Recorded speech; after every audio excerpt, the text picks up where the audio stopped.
Je veux dire, j'ai pensé, j'ai fait un autre, mais j'ai oublié tout ce que j'allais dire.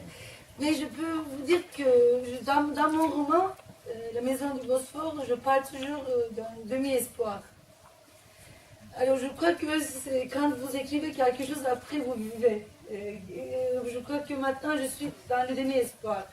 Mais je veux bien vous rappeler que cette cassation, cette cour de cassation, 9e chambre de la cour de cassation, est la responsable principale de la durée de ce procès.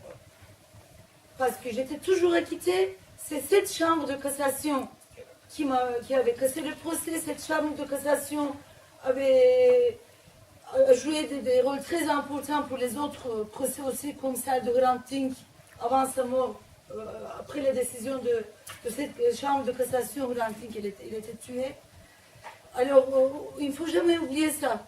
Et les juges, il y avait une ambiance très favorable, et ça ne doit pas être nous choquer parce que c'est normal que les juges écoutent les avocats. C'est quelque chose de normal. Mais au bout de 16 ans, à peu près 17 ans, quand on voit que les juges écoutent les avocats, ça nous crée une surprise. Mais oui.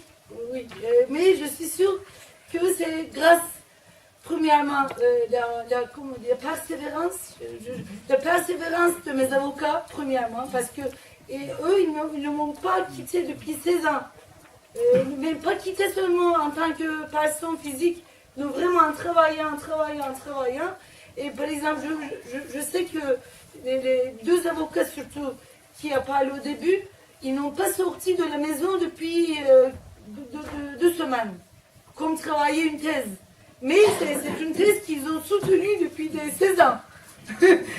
C'est quelque chose comme ça un peu, mais vraiment c'était important. C'est la première fois qu'il allait faire cette soutenance, disons, devant la cassation, parce que j'étais toujours acquittée. C'était le procureur qui avait appelé la cassation. On n'avait pas le droit de faire le procès là-bas. Mes avocats m'ont dit que c'est un résultat assez favorable. Il faut être positif, mais être toujours prudente aussi. Moi, j'ai appris depuis mon enfance, tous mes amis un peu rigolent, se moquent de moi à cause de mon impatience. Je suis trop même. Je crois que la vie m'apprend un peu. S'il y avait un Dieu, moi je ne crois pas, mais s'il y avait un Dieu, je crois que c'est lui qui m'a, pour que j'apprenne la patience.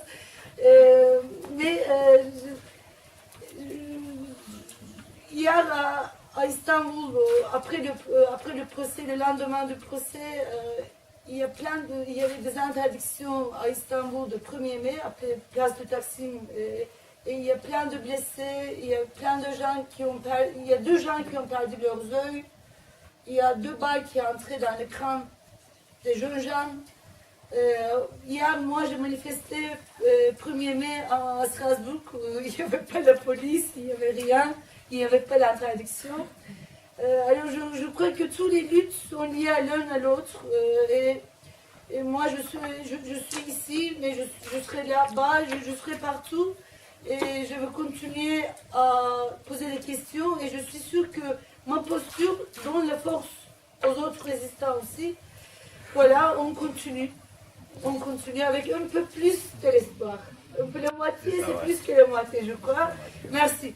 J'ai remarqué.